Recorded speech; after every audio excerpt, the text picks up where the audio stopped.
1 मार्च को बेंगलुरु के रामेश्वरम कैफे को लेकर एनआईए की जांच जारी है। हर दिन कुछ नया अपडेट आ रहा है और अपडेट अब ये आया है कि जिस व्यक्ति की फोटो जारी की गई है, जिस संदिग्ध की फोटो जारी की गई है, उसको लेकर ये कहा जा रहा है कि जो कपड़े पहनकर वो रामेश्वरम कैफे में आया था, उसके 3-4 घंटे बाद बस स्टैंड पर वो अलग कपड़ों में दिखाई दे रहा है। यानी कि उसने रास्ते में कपड़े बदले हैं। जो टोपी उसने लगाई थी, जो टी शर्ट उसने पहनी हुई थी, ये वो कपड़े नहीं थे जो वो ब्लास्ट में पहनकर आया है।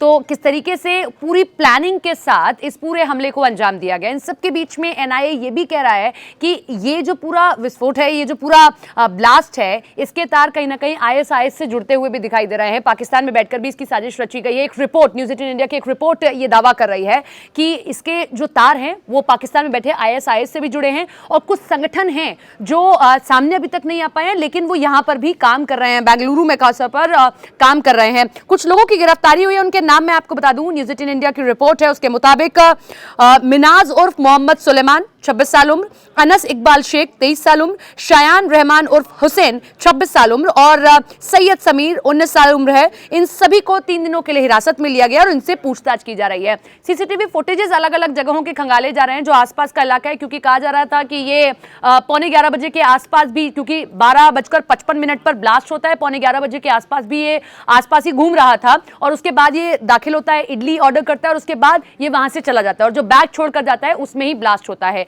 इन सबके बीच में आपको यह भी बता दें, क्योंकि एक बहुत बड़ा कैफे है, एक मशहूर कैफे है, लोग यहां पर बड़ी संख्या में पहुंचते हैं। एक बार फिर से कैफे को स्टार्ट किया गया है। आज से कैफे फिर से ओपन हो गया है और इस दौरान मुख्यमंत्री सिद्धरमैया, उप मुख्यमंत्री डीके शिव कुमार और राज्य के गृह मंत्री मौजूद रहे और कैफे को फिर से ओपन कर दिया गया है। लेकिन इस ब्लास्ट का सामने आना, इस ब्लास्ट के तार आईएसआईएस से जुड़ना, कुछ और संगठनों का सक्रिय होना, इन लोगों की हिरासत होना, यह दिखाता है कि अब छोटे छोटे ब्लास्ट करने की जो आतंकी है उनकी तैयारी है और इसके जरिए वो कुछ और बड़ी प्लानिंग कर रहे थे और जानबूझकर रामेश्वरम कैफे को जो है टारगेट बनाया गया, क्योंकि यहां पर अच्छी संख्या में लोग आते हैं। और क्यों, ये भी बहुत बड़ा सवाल है कि आखिर दक्षिण में, खासतौर पर कर्नाटक, क्यों ऐसे कट्टरपंथियों का, क्यों ऐसे लोगों का गढ़ बनता जा रहा है। पहले किस तरीके से जीत के बाद कांग्रेस के नारे लगते हैं पाकिस्तान जिंदाबाद के, उसके बाद में ये कैफे का ब्लास्ट हो जाना, उसके बाद उससे पहले भी छोटे मोटे ब्लास्ट होते रहे हैं।